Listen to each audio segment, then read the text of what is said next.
Economic Development Corporation. I would like to at this time acknowledge some of the folks who are partners with us in putting this presentation on for you today. We have the Office of the Mayor of the City of Portage, the Portage Redevelopment Commission, the Portage Community Development Department, Marsh, We Create Media, and Lou Weisbach. I also want to thank Marina Shores for their hospitality in hosting us here today. When we first heard word that the Chicago Bears were expanding their search for a new stadium site to include the larger Chicagoland area, which includes Northwest Indiana, we sat down and did somewhat of a SWOT analysis. We looked at the potential sites, and through that process we concluded, to coin a phrase from the great coach Ben Johnson, some of those sites were pretty good. Other sites maybe were a little better. But one site stood out as best, and that's Portage, Indiana. We have nearly 300 acres of controllable land, close and easy access by car with both the toll road as well as 8094 right here. Public transportation can come in through the South Shore Railroad, and even the possibility of water transportation. All these modes of transportation are adjacent to the property we're talking about here today.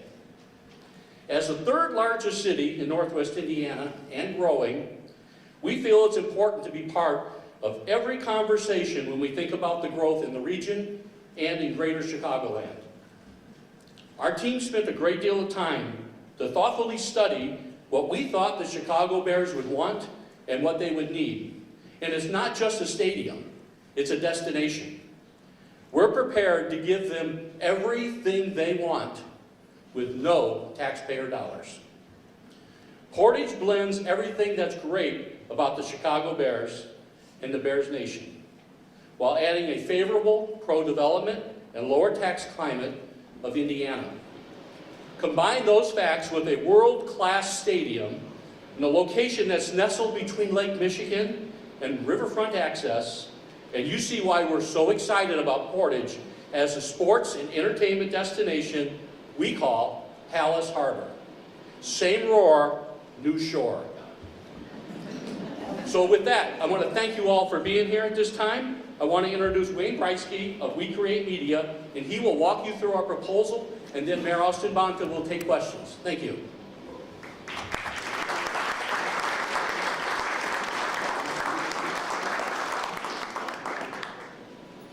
You, the Chicago Bears, have an opportunity to call an audible.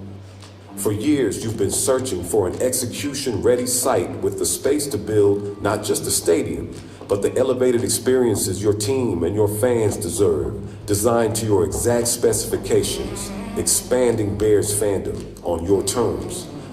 A venue designed to rival the most advanced immersive environments in the world, built to host Super Bowls, global events, and the biggest moments in sport and entertainment. And bigger than that, over 300 acres to activate.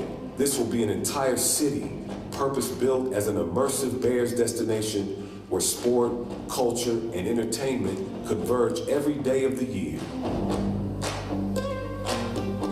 Welcome to Halas Harbor, right here on the Chicagoland shoreline, a fully privately financed site. Zero taxpayer burden, zero debt on the team, zero compromise. Our offer to the Bears is to use this rent-free. Set minutes from major highways, a dedicated rail stop, and the shoreline itself, designed for arrival, access, and safety. The capital is ready. The land is available now.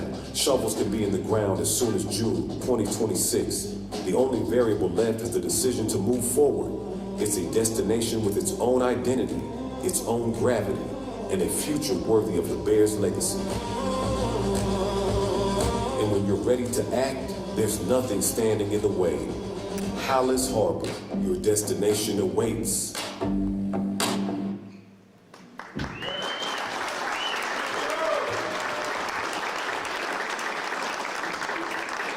Halas Harbor, your destination awaits. You know, anybody who watched the Super Bowl this weekend knows the moment. The confetti falls, the trophy is raised. You just won the Super Bowl. What's next? They never say, I'm going to Orlando, they always say, I'm going to Disney World. Because Disney World is a destination, and destinations have an identity. They're worth the trip. Destination, this is the lens we're using here at Halas Harbor. Right now, the Chicago Bears are navigating a very important decision about their long-term future. On the field, off the field, and as an organization. We see 3 paths forward, as Andy laid out. There's good, there's better, and there's best. Good, you can make some incremental changes to an existing site that was never designed for modern scale, modern revenue, or modern flexibility. Better, you could stay in your home state. You can negotiate progress within layers and layers of constraints, where approvals and politics and legacy systems dictate both the pace and the possibility. Or there's best, where you can remove all those constraints entirely. And that's what Halas Harbor represents, and that's what the city of Portage is all about. With more than 300 shovel-ready acres, the stadium is about not fitting into an existing footprint or tearing down buildings. In fact, it's just to the south of me, on the other side of this marina, is the north end of this property. When that snow melts, you better get your shovels out, because they'll be ready. It's about building an intentional sport and entertainment ecosystem from day one. We want walkable retail and dining. We see elite hospitality, mixed-use residential. We see high-rise condos connected underground by tunnel straight into the stadium. This is a venue and a village designed and ready to host the Super Bowl. Halas Harbor is located right here in Chicagoland, on the lakefront. You can go by road, less than 45 minutes from downtown. By rail from Millennium Park to here, our dedicated rail stop, less than an hour. And if you want to be really cool, Chicagoans can take their boats all the way from Chicago right into our harbor here at Halas Harbor. You've heard of tailgating, but have you heard of sailgating? Equally important is how this is structured. This is privately and fully financed. The financing is being handled by Lou Weisbach, who's a Chicago businessman, in coordination with a major institutional investment bank. So what that means is very simple. You heard it. This means no construction debt for the Bears. The stadium build has no taxpayer burden on Hoosiers. And there is no compromise as it pertains to control, design, and timeline. And you heard it in the video. This is rent-free to the Chicago Bears. Rather than asking working-class families in Illinois or working-class families in Indiana to subsidize a private asset, Portage wanted to think differently. In fact, they said they weren't going to take on this project unless they were able to look at it through this lens. So they challenged Lou. How can we structure this as an opportunity to be fully privately financed, where the taxpayers will not be burdened, and we can still deliver a world-class destination? They rose to the occasion, and this approach aligned risk with capital. It keeps the public dollars where they should be, with the public, and it ensures long-term accountability without public burden. And it's all in the name of Papa Bear, right? These opportunities are dedicated to the Halas legacy and built for the long-term future of the Chicago Bears. So imagine this with me for just a minute. A year from now, maybe a year from last weekend, the Chicago Bears just won the Super Bowl, right? Caleb Williams lifts the Lombardi Trophy. Caleb, you just won the Super Bowl. What's next? Halas Harbor, your destination wins. At this time, I'd like to invite Mayor Austin Bonta up to the microphone. He's going to have a few remarks. He's going to answer your questions, and Lou will be joining us by phone. Thank you very much.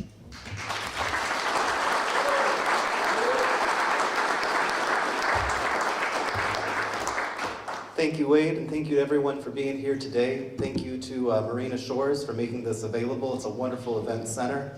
What an amazing good weather day this is too. Talk about an exciting time for the entire Chicagoland area.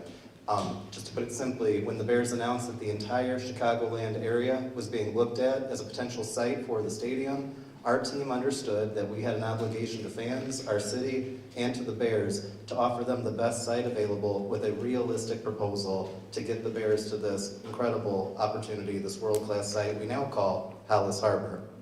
As you've seen, we have the land, we have the water, we have the location, we have the financing and the local leadership ready to embark on a major development. We have sensitivity to affordability and to the burdens on taxpayers. We have worked diligently to accomplish maximum results with minimum taxpayer impact. It's a major advantage to our plan. I'm available to address any additional questions, and we have Lou via phone to address financial details. And I'm ready for questions. Yes. Hello, could you tell us what have the Bears said back to you? Can't speak to all those details right now. What I can tell you is the Bears are definitely aware. There's been some contact made, and I can tell you that they are very vigorously looking at what we've proposed, trying to figure it all out, and I'm hopeful to be able to say more soon. When Are you you dependent at all upon whatever happens in the legislature in the next 2 weeks? So our proposal, when we started on December 17th, literally when the Bears announced that the search had expanded to the Chicagoland area, we had no guarantee what the state was going to do or what any other entity was going to do in response, except for the Portage EDC and the Portage Redevelopment Commission. That's why we got to work making a proposal that could work here in Portage. That said, we absolutely appreciate the state of Indiana has been as gung-ho about it as we are. We appreciate that whatever the state wants to do, we can certainly talk and build a coalition to get the Bears here. Yes, sir. Wait a second, are you a reporter? No, sir, but I do have a question. Do you mind if I go through the reporters first? Yes, sir. Thank you so much. Yes, I'm sorry, yeah. Hey, what about infrastructure improvements? You clearly would need the roads widened and all of that. How do you say, who's going to pay for that? Well, and that's where we might turn it over to Lou. So Lou, if you can hear me, would you be able to comment on the financial deal that we have as the offer? I'm happy to. First of all, I can't hear the question, so I just Oh, want I to tell you that. apologize. So Lou, could you explain the financial offer, the financial deal that your company has put together to be able to finance the stadium and the infrastructure around it? I'll be happy to. So briefly, what I wanted to say to everybody is that the mayor reached out to me and made clear that he was unwilling to move forward, and the city of Portage was unwilling to move forward unless there was a structure that did not put the burden on the taxpayers of Indiana. And we were able to take the process that we have, that we're working on multiple stadiums in multiple major league sports, not only in America, but in Europe as well. And because of the challenge the mayor gave us, we altered it in a way that has never been done before, so that there's real security relative to the funds that are coming to build the stadium of the Bears' dreams. And I would add to this is that Kevin Warren is a friend of mine and a wonderful guy, and I look forward to meeting with him and the governor of Indiana to go over details and finalize things. Lou, could you explain maybe just very briefly just the general how the deal works in terms of how the money comes in, builds the stadium, and then how that is paid back?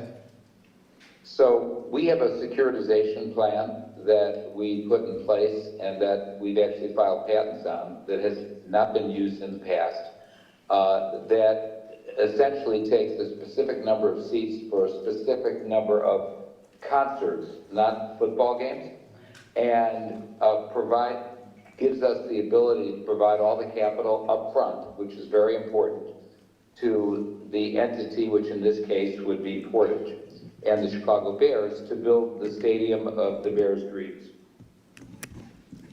So the simplest way to put it is that the deal is financed through the money that comes in, builds the stadium, and then percentages of the non-football, or let us say non-Bears, directly related revenue to the stadium is used over time to pay back the money that builds the stadium.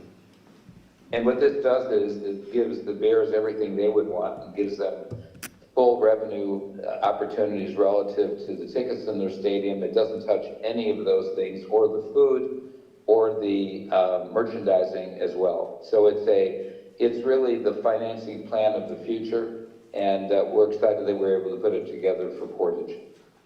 I did want to add one last thing, and that is that I wanted to applaud the governor of Illinois for standing firm around not putting this plan forward with taxpayer dollars.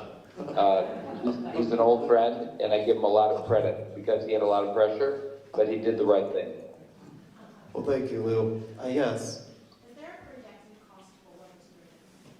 So what we're looking at is a $5 billion cost with a $2 billion sinking fund to be able to cover this project. And who will own the facility once it's done? As proposed, it would be the City of Portage Redevelopment Commission, although we are open to other options if the state wanted to get involved or if the Bears wanted to own the stadium. We are open to negotiating everything to create the best deal that works for the Bears. But we had to start somewhere, and so this is where we started with our proposal.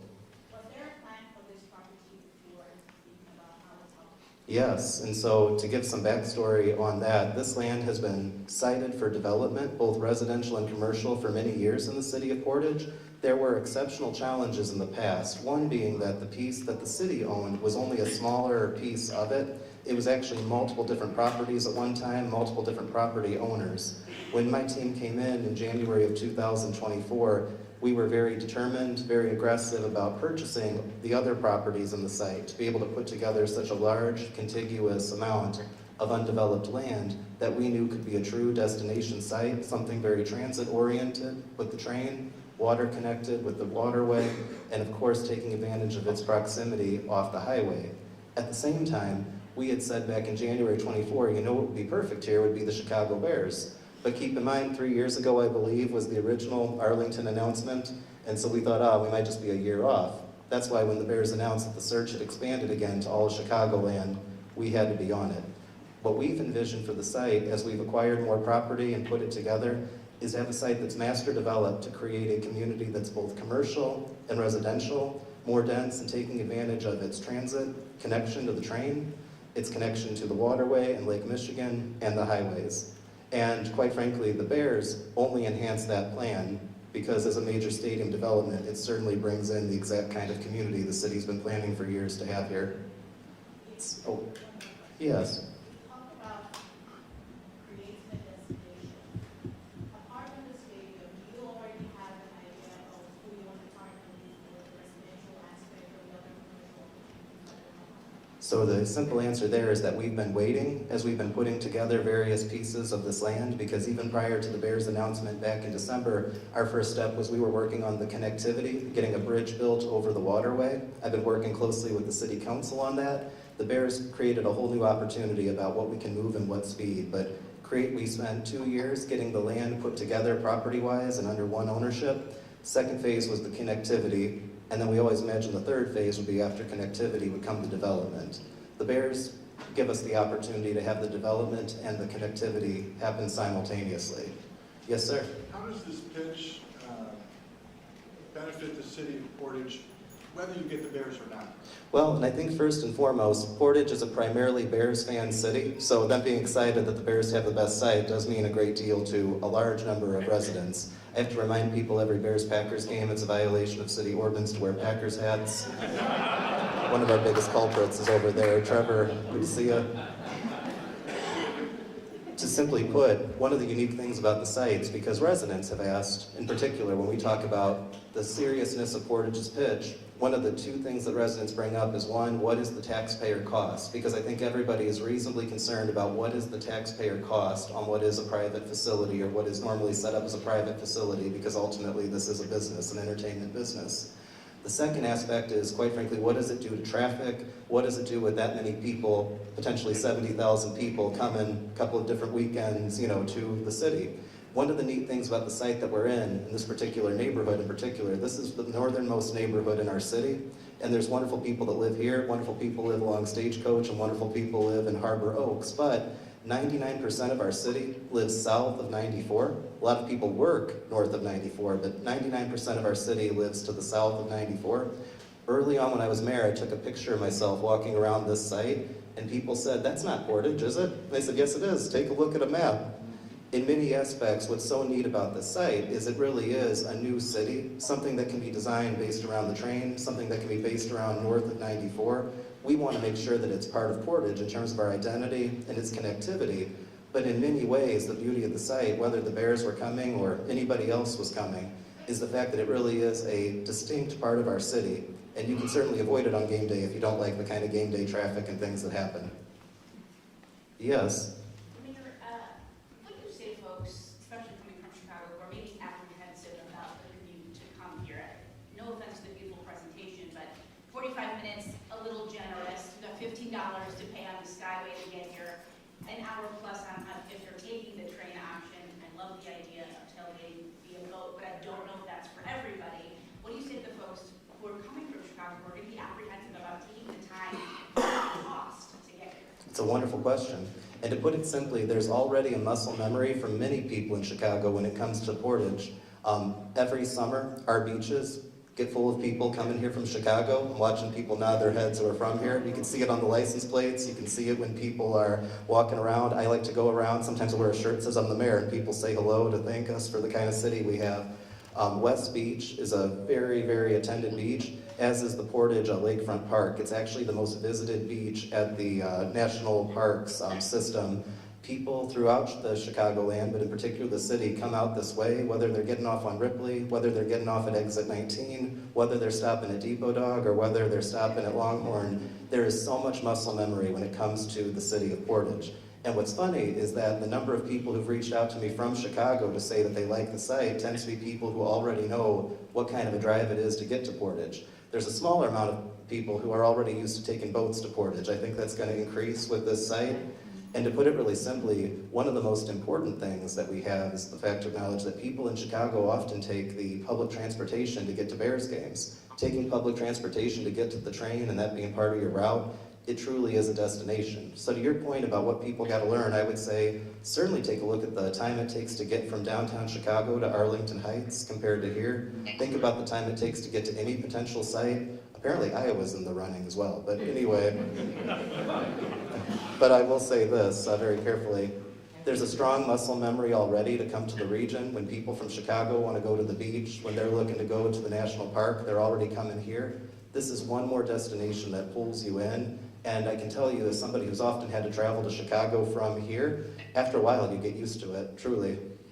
All right, folks, we got time for one more question. Where are you with talks with the Indiana state legislature? You're going to need their approval even if you claim no taxpayer money. To put it simply, we have a governor who is determined to get the Bears here. He's not just a sports fan, he is a pro-business person. He is someone who cares about the development of Indiana.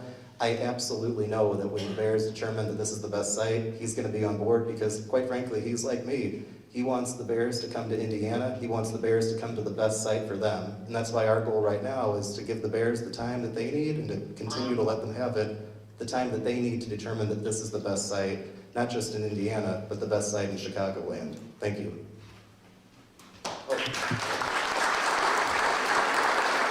I do have a closing comment. I was reminded by my attorney I have a closing comment. That's why he's such a good attorney. So I want to thank you all for being here today, and thank you again to Marina Shores for hosting us. We have city staff here available for any additional direct questions. Details of this presentation are available at www.halasharbor.com for your review and reference. We invite you to stay for a while to enjoy these views of Marina Shores, which you can see the north portion of the proposed site, or you can drive over to the Portage Economic Development Corporation office, and that will provide you with views of the south portion of the proposed site. Andy Milletta, are you still here? You can talk to Andy if you want to go over to his office and see. Thank you all again. Bear down. Bear down.